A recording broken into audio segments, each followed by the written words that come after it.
नमस्कार दोस्तों, स्वागत है आपका मेरे YouTube चैनल पे। मैं हूं Kshitij Bhardwaj, IT and edu consultant. और आज जो टॉपिक मैं लेकर आया हूं वो टॉपिक है नर्सरी टीचर ट्रेनिंग या प्राइमरी टीचर ट्रेनिंग या nursery primary teacher training courses करने के बाद क्या हम सीटेट अप्लाई कर सकते हैं। ये एक क्वेश्चन था लोगों का, जो मेरे सब्सक्राइबर्स हैं या अदर कमेंट्स जो आते हैं उसके अंदर में ये क्वेश्चंस काफ़ी दिए गए थे। तो मैंने सोचा कि एक पर्टिकुलर इस टॉपिक के ऊपर एक वीडियो आ जाए जिससे आपको क्लियरिटी हो जाए कि क्या वो लोग जो एनटीटी या पीटीटी या एनपीटीटी कोर्स डिप्लोमा जैसा कोर्स कर रहे हैं, क्या वो या कर चुके हैं, क्या वो सीटेट के लिए एलिजिबल है, क्या वो सीटेट दे सकते हैं। तो देखिए, सबसे पहले सीटेट में अगर आपको अप्लाई करना है, सीटेट एग्जाम के लिए आपको फॉर्म फिल करना, सबसे पहले आपको उसकी एलिजिबिलिटी देखनी होगी वहां जाके कि उस फॉर्म में क्या एलिजिबिलिटी है। फर्स्ट ऑफ ऑल वहां पर प्राइमरी लेवल तक, 5th तक अगर आप इंटरेस्टेड हैं आगे करियर के लिए, अगर आप स्टडी करवाना चाहते हैं, गवर्नमेंट जॉब चाहते हैं कि 5th क्लास तक आप प्राइमरी लेवल तक, तो आपके पास डिप्लोमा इन एजुकेशन डीएड जिसे बोलते हैं या जेबीटी या डाइट, ये तीनों एक ही चीजें होती हैं। ये अगर आपके पास है तो आप अप्लाई कर सकते हैं। एलिमेंट्री एजुकेशन में आपके पास डिप्लोमा होना चाहिए और वो भी एनसीटी अप्रूव्ड होना चाहिए। अगर जो आपने डीएड किया, जेबीटी किया है, वो विदाउट एनसीटी है तो आप अप्लाई नहीं कर सकते हैं। उसके साथ अगर आपको हायर लेवल पे जाना है, टीजीटी पीजीटी लेवल पे जाना है, तो आपके पास फिर हायर क्वालिफिकेशन जैसे कि BEd, bachelor of education course होना चाहिए। अगर वो आपके पास डिग्री है तो आप फिर आगे फर्दर वो अप्लाई कर सकते हैं। बाकी वहाँ अलग क्राइटेरियाज भी होते हैं, आप देख सकते हैं। अब सवाल आता है कि क्या हमने एनटीटी कोर्स किया हुआ है, नर्सरी टीचर ट्रेनिंग कोर्स किया है 1 ईयर या 2 ईयर का किया हुआ है, क्या हम ये अप्लाई कर सकते हैं सीटेट, या फिर अदर स्टेट का भी अगर कोई टेट होता है तो क्या, जैसे हरियाणा टेट होता है, बिहार टेट होता है, यूपी टेट होता है, तो हर स्टेट का जो अपना टेट होता है या फिर सेंट्रल जो सीटेट होता है, क्या हम वो अप्लाई कर सकते हैं, वहां पर जाके हम ऑनलाइन फॉर्म फिल कर सकते हैं। तो देखिए, वहां पर एलिजिबिलिटी साफ साफ लिखी हुई है कि आपके पास एलिमेंट्री एजुकेशन में डिप्लोमा होना चाहिए, या फिर आपके पास ईटीटी भी होगा आपके पास, या फिर वो डीएड होगा या बीएड होगा तो आप अप्लाई कर सकते हैं, या एमएड होगा। अदरवाइज अगर आपके पास जैसे कोई डिप्लोमा है एनटीटी, पीटीटी, एनपीटीटी, उसके बेस पर आप सीटेट अप्लाई नहीं कर पाएंगे। रीजन क्या है, ये कोर्स एलिजिबिलिटी में वहां दिया नहीं हुआ है।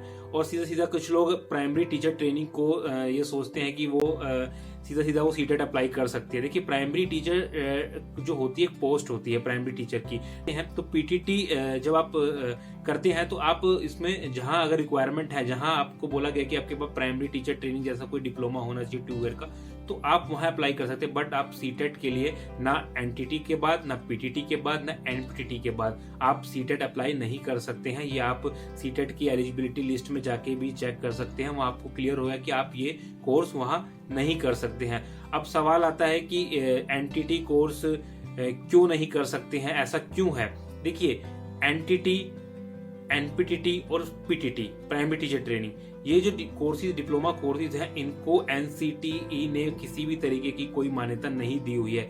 अब जब एनसीटीई ने मान्यता नहीं दी है तो जाहिर सी बात है कि ये कोर्सेज सीटेट में भी एलिजिबल नहीं होंगे। तो ये प्राइवेटली कोर्सेज जो होते हैं वो कर सकते हैं आप, बट एनसीटी अब मान्यता इन कोर्सेज के लिए नहीं है, ना पहले थी। एनपीटीटी के लिए कोई मान्यता एनसीटी में नहीं थी, बट एनटीटी के लिए काफी साल पहले हुआ करती थी, बट अब वो नहीं है। तो मेन बात यह है कि एनटीटी अगर आपने किया है तो डायरेक्ट एनटीटी के करने के बाद डायरेक्ट वैकेंसी निकलती है स्टेट में, या फिर सेंट्रल बेसिस पे, या एमसीडी बेसिस पे, या फिर अदर स्टेट की जो भी सरकारें हैं, अदर स्टेट की जो भी विभाग है, वहां पर उनके बेसिस पे ये जॉब्स निकलती है नर्सरी टीचर ट्रेनिंग की।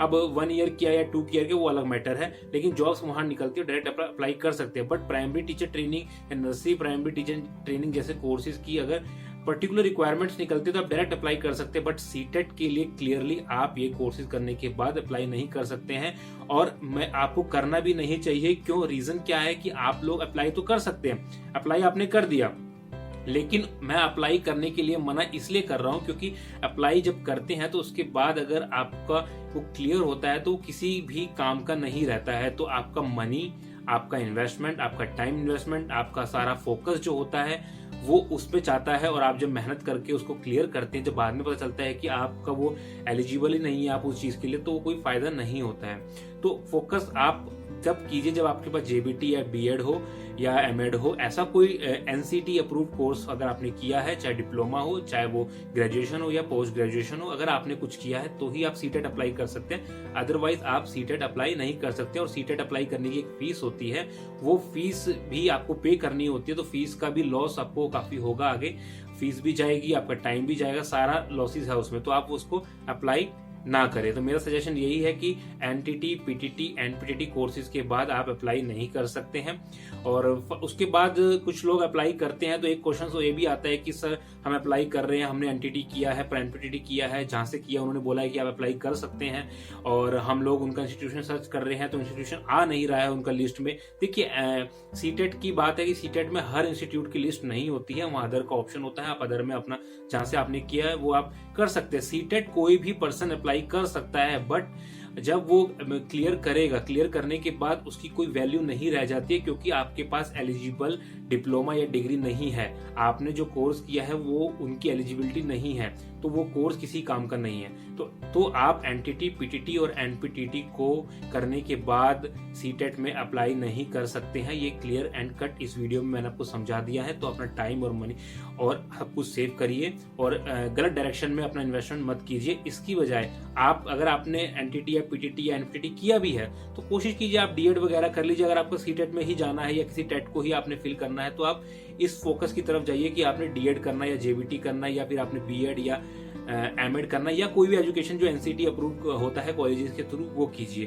तो आप डेफिनेटली उसको कर सकते हैं, उसमें टाइम इन्वेस्टमेंट कर सकते हैं, तो वो आपके लिए बेनिफिट रहेगा फ्यूचर में। अदरवाइज इन तीनों कोर्सेज के लिए जो मैंने आपको बताया, एनटीटी, पीटीटी और एनपीटीटी कोर्सेज करने के बाद आप सीटेट क्लियरली अप्लाई नहीं कर पाएंगे। और अगर फिर भी कोई क्वेश्चन है या कुछ भी डाउट है तो आप कमेंट बॉक्स में डालिए, कमेंट सेक्शन में डालिए, मैं उसको रीड आउट करूंगा। और अगर किसी टॉपिक के ऊपर और अगर इससे रिलेटेड टॉपिक के ऊपर वीडियो बनाना या आपको नहीं समझ में आ रहा है तो आप वो भी कमेंट कर सकते हैं, तो डेफिनेटली मैं उसके ऊपर भी वीडियो बनाऊंगा। तब तक के लिए नमस्कार।